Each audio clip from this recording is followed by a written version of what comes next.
Assalamualaikum warahmatullahi wabarakatuh. Selamat pagi warga satunya Tapping. Ini boleh nonton kapan aja. Hari ini spesial kita live dengan kantor Kementerian Hukum wilayah Sulawesi Selatan dan juga dengan Badan Hukum dari Koperasi Desa Merah Putih atau Koperasi Desa dan Kelurahan Merah Putih yang ada di Sulawesi Selatan ini seperti apa. Ternyata ada unsur Kemenkum di dalamnya. Saya juga jadi baru tahu ya, dipikirnya cuman mendirikan koperasi gitu aja tanpa ada badan hukum, ternyata harus ada berbadan hukum. Jadi ada payung hukum yang bisa membentuk dari Koperasi Desa Kelurahan Merah Putih yang ada di seluruh Indonesia termasuk di Sulawesi Selatan. Saat ini pagi ini saya sudah bersama narasumber kita.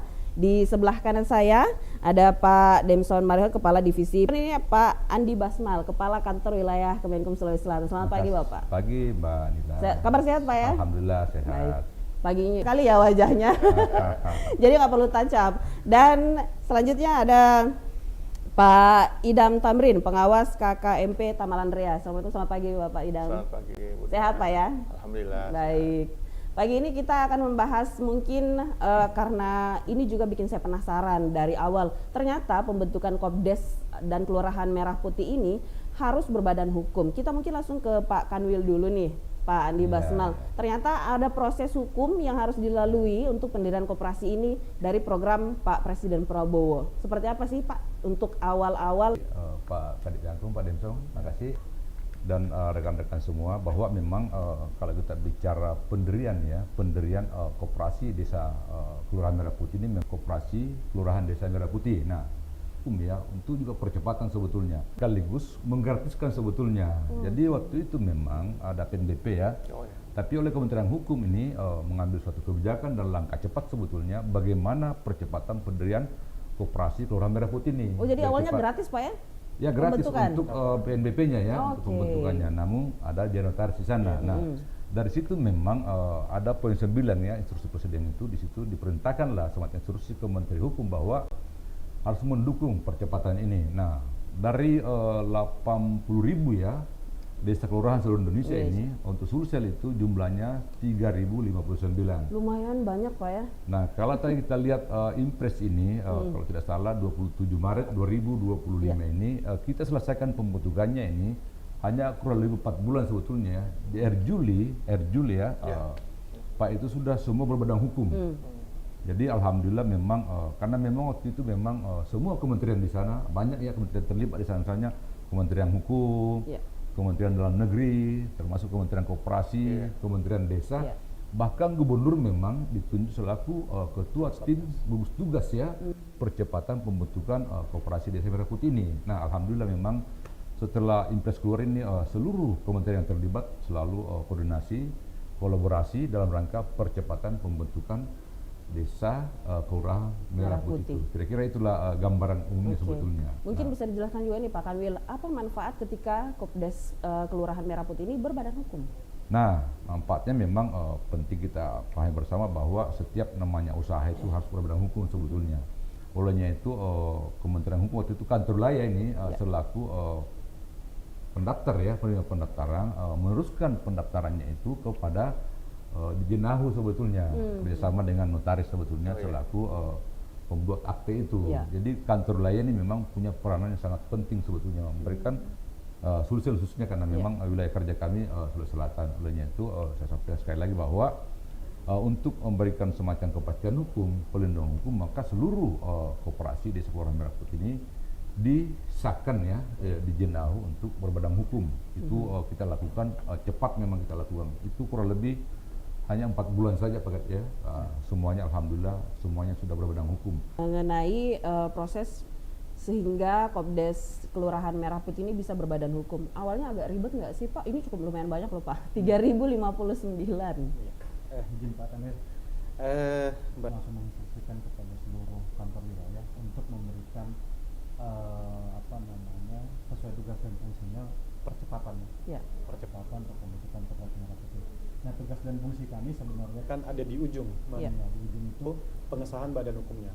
Nah, setelah dokumen-dokumennya selesai, musyawarah desa, kemudian pembentukan pengurus, kemudian nih data-data ini akan masuk ke notaris. Nah, notaris lah yang mengajukan ke Kementerian Hukum sehingga Koperasi Merah Putih ini berbadan hukum. Nah, Kenapa kami terlibat? Pertama di pengesahannya, itu di Dirjen AHU, Kementerian Hukum. Kemudian yang kedua adalah kami ini kan punya tugas dan fungsi pengawasan dan pembinaan notaris. Baik. Otomatis ketika notaris ini, proses notaris ini tidak lama. Itu yang kami intervensi, makanya ketika Inpres ini, kemudian instruksi Pak Menteri turun, saya dan Pak Kakanwil, kami langsung melakukan koordinasi dengan provinsi, dengan pemerintahan provinsi, terkait tugas dan fungsi kami di mana, terus kendala-kendala yang nanti bisa kita selesaikan bersama. Kemudian kami mengumpulkan pengurus wilayah dan pengurus daerah Ikatan Notaris Indonesia di Sulawesi Selatan. Baik. Nah, di situ notaris, jangan diperlambat. Kemudian kami juga secara internal diperintahkan Pak Kanwil untuk membentuk gugus tugas, sehingga kami membentuk gugus tugas yang terdiri dari pengurus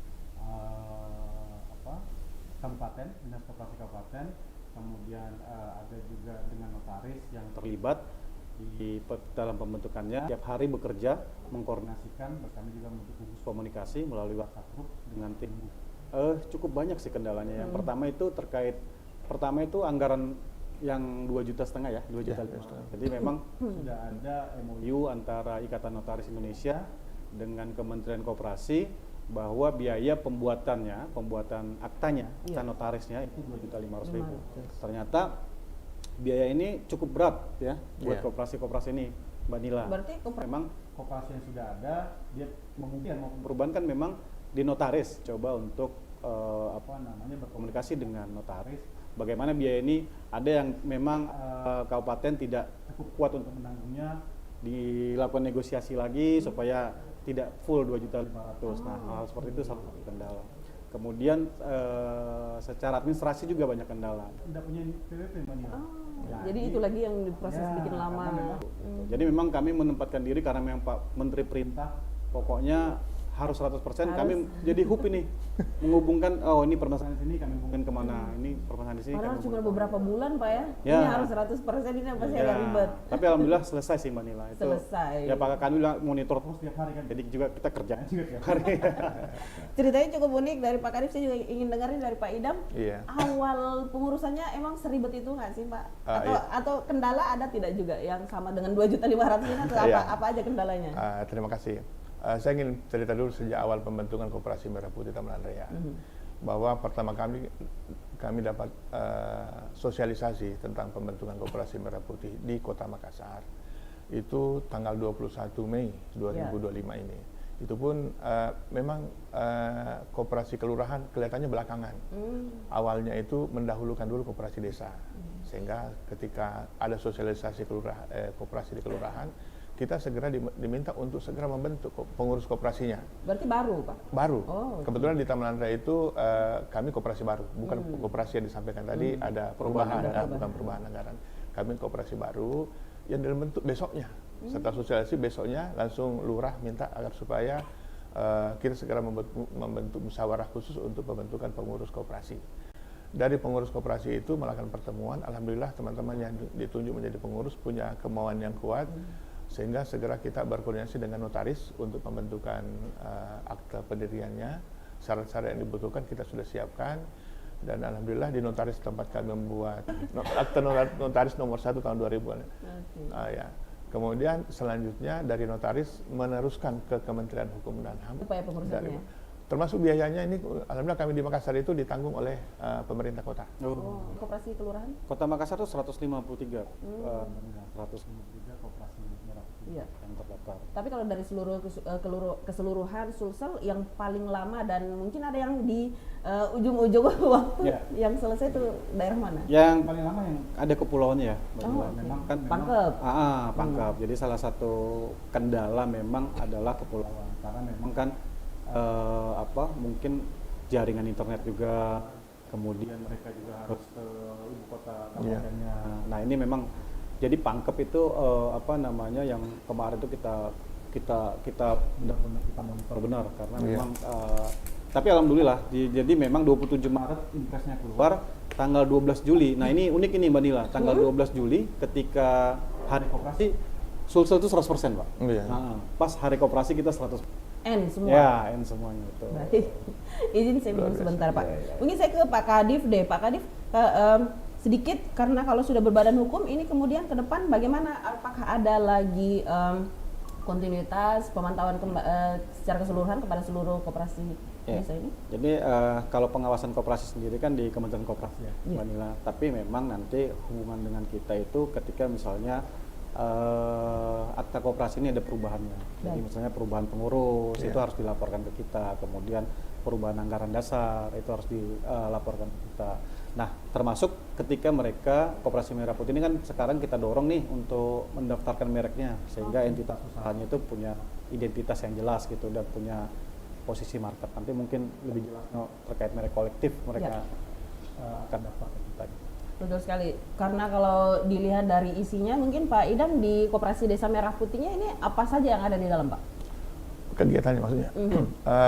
Untuk sementara ini yang kita sudah laksanakan itu masih sebatas kegiatan usaha yang berhubungan dengan bulog, misalnya seperti pengadaan beras SPHP, terigu, mentega, sembako dan lain-lain. Dan kami bekerja sama dengan beberapa pemasok yang ada di Kota Makassar. Memang belakangan ini kami coba mengembangkan satu binaan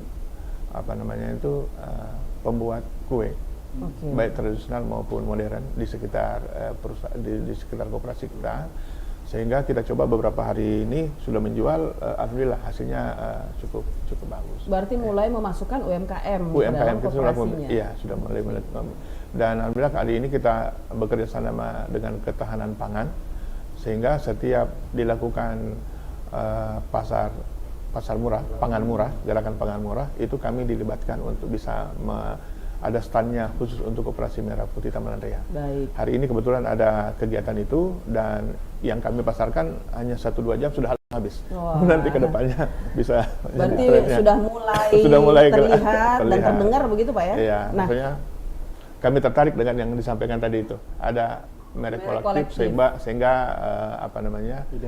identitasnya merek kita dan koperasinya itu bisa lebih kelihatan. Baik. Saya ke Pak Kanwil mungkin terkait merek kolektif ini, Pak. Sebenarnya bagaimana sih prosesnya? Apakah sampai saat ini seluruh, khususnya di Sulsel nih Pak, Kopdes Kelurahan Merah Putih sudah ada laporan nggak sih Pak? Mereka udah ada beberapa merek UMKM, dan ini gimana sih Pak caranya untuk bisa mendaftarkan merek kolektifnya itu? Ya, Mbak Nila, memang saat ini memang kantor wilayah Kementerian Hukum ya, Sulsel bahkan memang seluruh Indonesia ya, kita sudah mendapat instruksi sebetulnya bagaimana memang koperasi di Kelurahan Merah Putih ini mendapatkan merek kolektifnya sebetulnya. Nah, memang kalau kita kaji apa sih sebetulnya merek kolektif sebetulnya? Nah, kalau bicara merek kolektif adalah tanda yang digunakan sebetulnya bersama oleh sekelompok pelaku usaha, misalnya itu koperasi atau asosiasi atau komunitas, untuk menandai sebetulnya, untuk menandai asal usul kualitas atau karakteristik tertentu dari produk mereka. Nah, beda memang dengan kalau bicara merek dagang biasa yang dimiliki oleh individu atau perusahaan tunggal. Nah, untuk merek kolektif ini menonjolkan identitas bersama. Nah, itu jadi merek kolektif itu bukan hanya soal logo sebetulnya. Jadi itu tapi tetap kepada tentang rasa kebersamaan sebetulnya dan standar mutu yang dijaga secara bersama-sama. Nah, tadi kalau pertanyaannya apakah sudah ada memang yang mengundang kami untuk melakukan pendampingan teknis sekaligus pendaftaran. Seperti Kota Makassar Pak, tadi memang 80 ya yang akan ditanggung oleh Dinas Koperasi rasanya. 80. Nah, itu UMKM ya nanti akan ditanggung biayanya oleh pemerintah kota. Nah, kita pun juga berharap pendaftarannya ya. Yang berapa? 500.000 ya kalau salah ya. Oleh UMKM. Nah, memang kita juga lagi gencar-gencarnya bersosialisasi, berkomunikasi, koordinasi dengan seluruh pemerintah daerah di ada yang di Sulsel ini sebanyak 24 ya kabupaten kota. Kita berharap sebetulnya supaya pendaftarannya ini kolektif ya ditanggung oleh pemerintah baik itu kabupaten maupun kota. Sama halnya dengan Kota Makassar ini. Mudah-mudahan kolaborasi ini, komunikasi ini kami terus sebetulnya berjalan. Bahkan kami sudah diundang beberapa titik. Memang ada kendala sebetulnya, ada kendala dalam hal pembiayaan ya. Karena saat ini kan kita tahu semua bahwa ada relaksasi efisiensi. Tapi kalau wilayah yang kami jangkau dengan satu hari misalnya Maros, Goa, apalagi yang dekat-dekat sini Makassar tentu saja. Bahkan Bantaeng kami bisa PP sebetulnya. Nah kalau yang jauh kami tidak bisa menurunkan tim karena memang ada keterbatasan. Jadi olehnya sekali lagi sampaikan bahwa kami cukup konsen dan fokus untuk bagaimana proses pendaftarannya kolektif ini biar cepat. Harapannya memang dalam waktu dekat ini semuanya mungkin bisa bisa diterapkan sosialisasi sampai kami kolaborasi dengan dinas koperasi, bahkan pariwisata segala macam dan semuanya yang terkait kami selalu komunikasi dengan. Memang ada target Pak, seluruh Kopdes Kelurahan Merah Putih ini sudah. Memang idealnya bisa semuanya terdaftar bisa. Merek kolektif. Berarti terus di follow up terus ini Pak ya? Ya terus kita follow up. Saat ini juga kami kita sekarang ini kan sedang berusaha sini. Baik. Kita banyak menggunakan media sebetulnya. Karena memang kita keterbatasan jadi kita menggunakan media-media elektronik. Bahkan medsos pun kami juga optimalkan untuk bagaimana menyampaikan kepada masyarakat terutama pada koperasi nih bagaimana pendaftaran merek kolektif ini penting sebetulnya kan untuk bagaimana nanti produk-produk mereka ini bisa dikenal ya, bisa bersaing di luar, bahkan mungkin di seluruh negeri sebetulnya harapan kita ke depannya. Kalau bicara UMKM ini kan Pak, ada yang udah punya modal besar, ada yang mungkin modalnya masih di bawah. Lalu kemudian apa sih yang membuat mungkin ketertarikannya atau mungkin apa yang harus memancing mereka? Ngapain sih ngurus merek kolektif? Toh nanti ini juga memang apa yang menjadi dasar kemudian kekuatan hukum mungkin ada di dalamnya sehingga membuat mereka harus punya merek kolektif nih Bapak Ibu gitu. Ya, kalau namanya barang ya, produk kita sudah didaftar mereknya artinya sudah dilindungi oleh hukum ya. Intinya sebetulnya itu bagaimana pelindungan hukum terhadap produk kita. Tadi logo, merek segala macam kan. Nah, ketika sudah terlindungi tentu saja harapannya bisa mempunyai daya saing sebetulnya produk ini daya saing. Jadi kalau kolektif kan tentu saja satu biaya yang murah karena kolektif nih, jadi satu proyek ya biaya yang murah. Tentu saja harapan kita produk ini bisa mempunyai daya saing ya, daya saing dan dikenal di luar sebetulnya. Sampaikan tadi bisa dikenal di luar, misalnya produk dari kelurahan apa misalnya? Taman Andrea misalnya kan. Nah produk yang didaftarkan oleh kelurahan Taman Andrea ini misalnya Kuela atau apalah, daftarkan. Satu, dilindungi oleh hukum tentu saja, mempunyai kepastian hukum, dilindungi oleh hukum. Inginnya memang produk ini dikenal sebetulnya di luar Taman Andrea, di luar Sulawesi Selatan lah. Bahkan kalau memungkinkan dikenal di luar negeri, semakin punya saya lah produk ini. Artinya bahwa ketika produk-produk UMKM yang ada misalnya di Koperasi Merah Putih punya Pak Idam, kemudian ada di luar yang mengklaim mungkin seperti itu Pak ya, nama sama, ini sama, jadi mereka lebih kekuatan hukum, mereka lebih punya kekuatan hukum. Sudah terdaftar di Kementerian Hukum. Ini yang penting nih. Jadi memang kadang-kadang hal seperti ini mungkin sepele mungkin Pak ya, tapi sudah pernah muncul loh hal seperti ini. Kemudian mungkin kita ingat ayam-ayam kemarin yang geprek-geprek itu. Ini kalau misalnya sudah berkekuatan hukum, ini kita nggak bisa istilahnya kalaupun mau dibawa ke ranah hukum ini kita lebih menang Pak ya, karena sudah ada merek kolektifnya seperti itu kurang lebih. Benar. Tapi kalau sejauh ini Pak bagaimana prosesnya, progresnya, kemudian kesulitan-kesulitan, hambatannya di lapangan untuk mengarahkan ayo bikin merek kolektif? Ya kalau bicara kesulitan sebetulnya tidak terlalu banyak, memang lebih kepada ini sebetulnya bagaimana produk mereka ini betul-betul bisa mempunyai daya saing. Banyak sebetulnya kepada pembiayaan sebetulnya, Pak Kadek sebetulnya. Jadi harapan teman-teman UMKM ini sebetulnya ini bisa difasilitasi sebetulnya, dibantu oleh saya bilang itu pemerintah daerah bisa memfasilitasi. Kalau produk cukup banyak sebetulnya Pak Kadek ya, cukup banyak produk ini yang perlu didaftarkan ke Kementerian Hukum dalam hal ini DJKI sebetulnya ya. Tapi tadi itu kembali bahwa memang pembiayaan. Kami pun juga memang sudah koordinasi dengan misalnya di perbankan sebetulnya. Adakah mungkin misalnya lagi kami UMKM khususnya di Kota Makassar ini sudah sadar hukum berarti Pak ya? Mereka sudah tahu bahwa ini memang harus didaftarkan. Kesadaran hukum masyarakat saya kira cukup tinggi sebetulnya dalam hal ini ya, cukup tinggi dan mereka sudah paham sebetulnya bahwa ketika merek saya, produk saya daftarkan terlindungi secara hukum, tidak bisa lagi diambil orang lain, kemudian dicuri oleh pihak luar gitu. Paham mereka itu tentang itu. Paham. Nah kalau dari Padam sendiri sudah mulai ada yang didaftarkan Pak? Ya terima kasih. Sejak beberapa hari kira-kira 5 hari yang lalu ya barangkali ada timnya dari Kementerian Hukum dan HAM menghubungi kami di kantor di koperasi, bahkan kami sempat dikunjungi oleh beliau. Kami dan ada pengurus sesuatu yang baru. Setelah mendapatkan penjelasan, rasanya sangat penting untuk kita ikuti itu.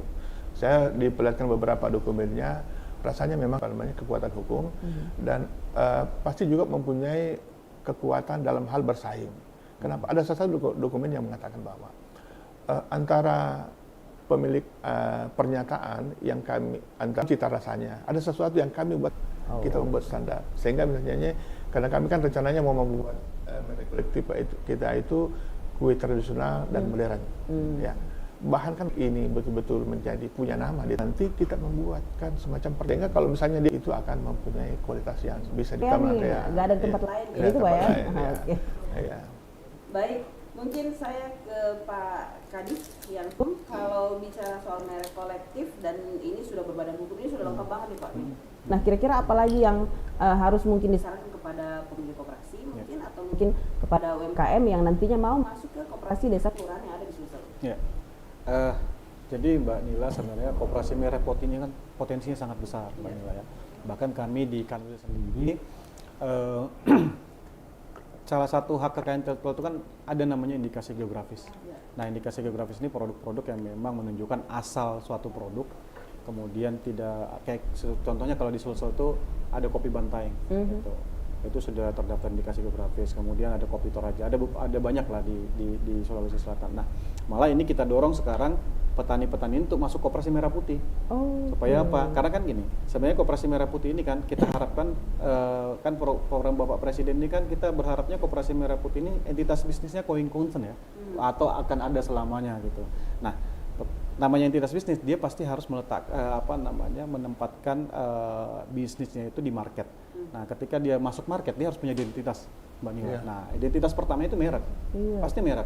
Oh iya, produk ini mereknya ini, gitu kan. Nah, ini yang kita dorong, makanya masyarakat pelindungan indikasi geografis itu pun sekarang kita dorong, silakan masuk koperasi merah putih di desanya atau di kelurahannya, supaya nanti itu berproses di sana, seperti misalnya kopi Toraja itu masuk di sana. Jadi nanti tidak ada lagi ketika mereka menjual produk itu tidak lagi ada pemotongan distributor itu lah. Jadi langsung memang koperasi merah putih yang bekerja untuk pemasaran dan marketingnya. Gitu. Artinya ada potensi harga kopi bisa jadi lebih murah nanti. Oh, kalau yang sudah terdaftar di indikasi geografis mahal. Lebih mahal. Oh, betul. Lebih murah.